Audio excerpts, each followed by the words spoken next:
Invasi Rusia ke Ukraina telah memasuki hari ke-278 pada Senin 28 November 2022 sejak dimulai pada 24 Februari.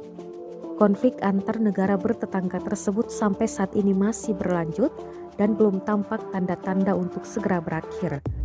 Kabar terbaru diantaranya wilayah di Dnipropetrovsk digempur 5 serangan Rusia dari berbagai peluncur roket dan artileri berat, kata Gubernur Valentin Reznichenko.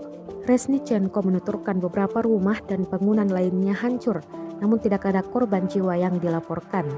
Setidaknya 32 orang di wilayah selatan Ukraina, Kherson, telah tewas oleh serangan jarak jauh Rusia sejak pasukan pro-Moskwa ditarik keluar 2 pekan lalu. Selain itu juga beredar rekaman di Telegram pada Senin 28 November yang memperlihatkan iring-iringan tank pasukan Rusia bersimbol V. Puluhan tank beserta pasukan Rusia disebut menuju ke garis depan dalam memperkuat serangan ke Ukraina.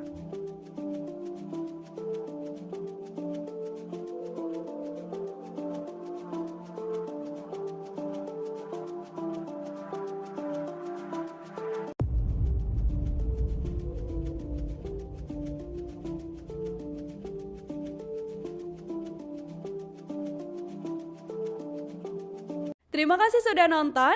Jangan lupa like, subscribe, dan share ya.